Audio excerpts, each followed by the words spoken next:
In the previous problem, we left off here. So we want to find the x and y intercepts of f of x is equal to 3x squared minus 6x plus 2. So the first thing that we want to figure out is this x-intercept. And in order for me to find the x-intercept, we must let y equal 0. In this case, y is this f of x. So I'm going to let all of that equal 0. So I'm going to have 0 is equal to this, 3x squared minus 6x plus 2. Okay, so now let's go ahead and solve this problem. So you can use completing the square, anything that you would like. In this case, let's just go ahead and use the quadratic formula. So we're going to have x equals negative b plus or minus square root b squared minus 4ac all over 2a. So we're going to have negative b, in this case is going to be negative 6 plus or minus square root 6 squared negative minus 4ac all over 2 times 3. Okay, so we're going to have this negative and this negative is going to turn positive, so it's positive 6 plus or minus square root of 36. This is going to be 12 times 2 gives me 24 divided by 6. Okay, now we're going to take 36, subtract it from 24. I'm going to get 6 plus or minus square root of 12 divided by 6. Okay, and the square root of 12 can then further be decomposed as 6 plus or minus 2 square root of 3 over 6.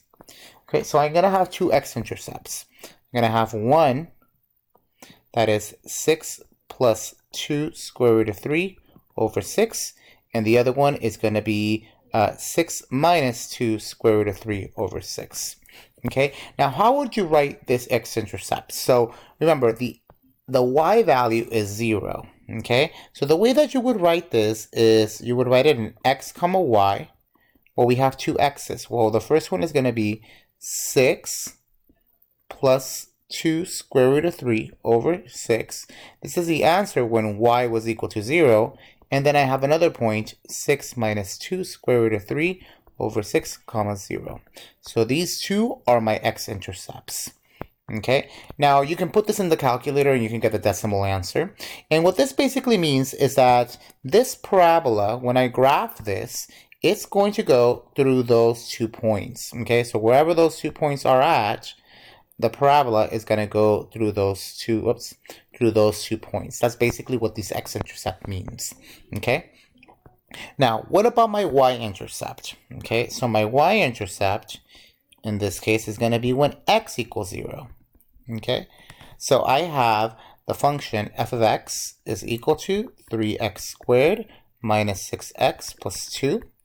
Here we're going to let x equal 0. Well, remember, this is just y. Y is equal to 3, and I'm going to plug in 0 here.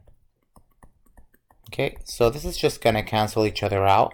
So I get y equals 2. So my y-intercept, in this case, in the form of x comma y, is going to be 0 comma 2. And what this means is that is where it crosses the y-axis. So it crosses the y-axis here, and it crosses through these other 2 points here. Okay, so this is really useful to find the intercepts. You really want to make sure that you really look at and they really help you to graph these types of parabolas. Okay, so let's do a couple other questions. So let's say example, for the function f of x is equal to x squared plus 4x plus 3, find x-intercept, y-intercept, and vertex. Okay, so we want to figure out all of them. Okay, so you can take a little bit of time to figure this one out, or you can just do it with me in a little bit. So first, let's figure out what the x-intercept is. Now, the x-intercept is when the y is equal to 0. In this case, the y is going to be this f of x. So 0 is equal to x squared plus 4x plus 3. Okay, we can use quadratic formula, or we can just use factoring, and I think factoring might be much easier. So two numbers that multiply to get 3 and add up to get 4, it's going to be 3 and 1. They're both positive. Okay, so I'm going to break these two up. X plus 3 equals 0. X plus 1 equals 0. So you're going to get x equals negative 3 and x equals negative 1.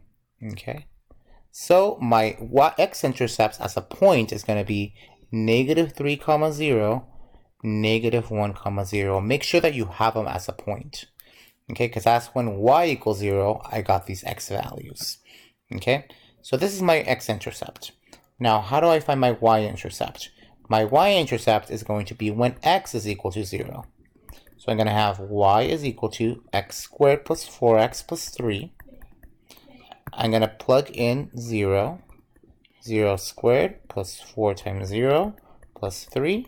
So in this case, y is going to be equal to 3. So the point is going to be 0, 3. So when x was equal to 0, my y value is equal to 3. Okay, so we found the x-intercept and now the y-intercept. Now let's find the vertex. Okay, so the vertex, remember the x value is going to be negative b over 2a. Okay, in this case, negative b is going to be negative 4 over 2 times 1, because a in this case is going to be 1. It's going to be negative 4 divided by 2, which gives me negative 2. So that's going to be the x value, the x coordinate. So the y coordinate is going to be me plugging in this negative 2 back into the original equation.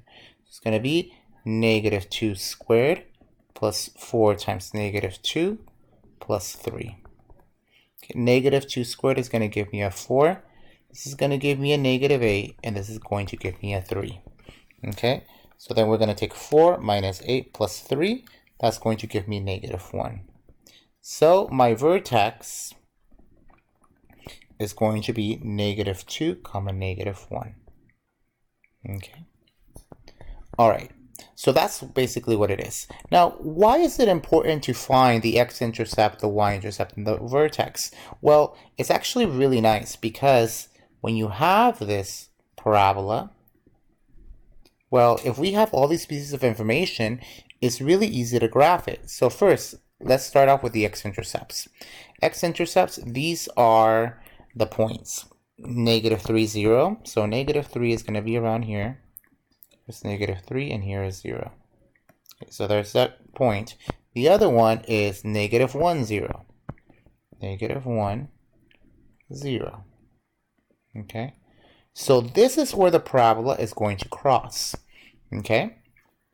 Now, where is the y-intercept? Well, the y-intercept is here. That's where it's going to cross the y-axis at 0, 3. So at 0, 3, 0, 3, 1, 2, 3, this is where it's going to cross.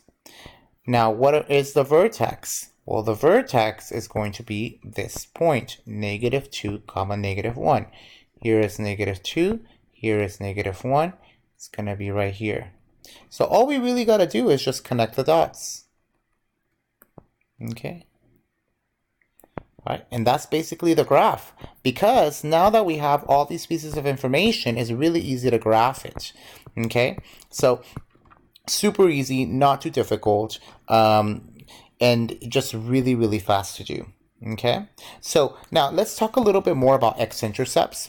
Sometimes you will have x-intercepts, sometimes you will not. So if you look at a parabola, can be happy or sad. Well, you can have two x-intercepts where it crosses the x-axis twice. Okay, so here you have two x-intercepts. Okay, so that can occur. Sometimes you might have one x-intercept where actually the vertex is right on the x-axis. So this is one x-intercept. Or you can have none. And that's when it's not even touching the x-axis. Usually when you have none is when you have complex numbers or imaginary numbers. Complex roots. I'm gonna write it like that. So anything with an I.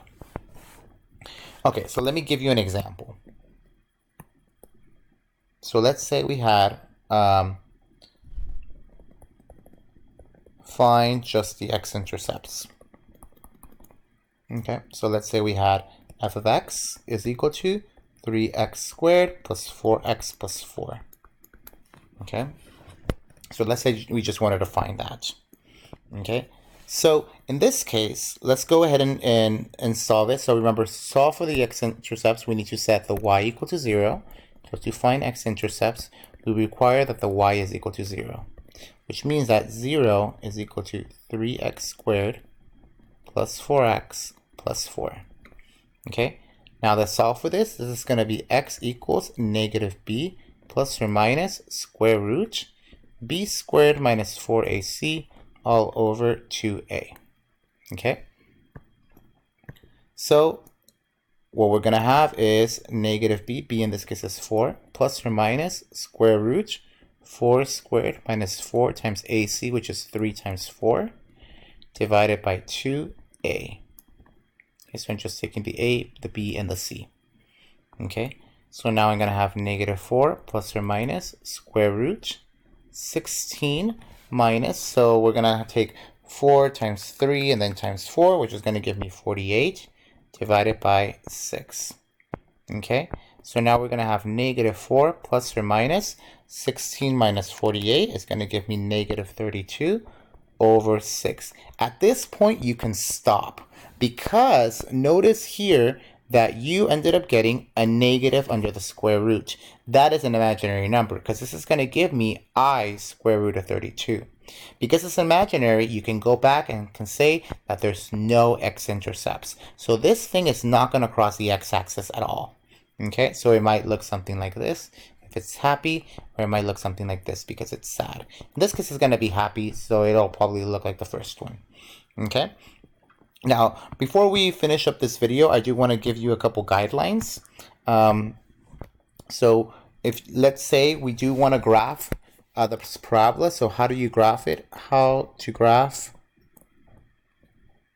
a parabola. Okay, so there are a series of steps. The first thing that you want to do is determine if it goes upward or downward.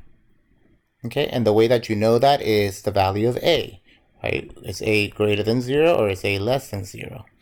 Okay, the second thing that you want to do is find the vertex.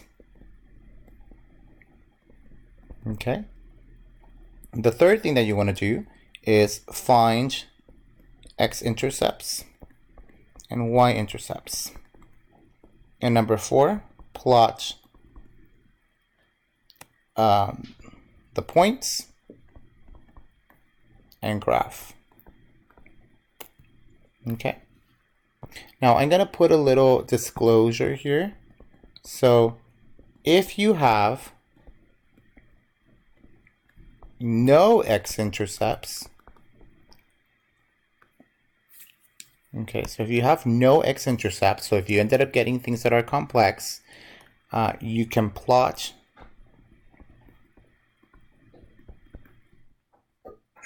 any other points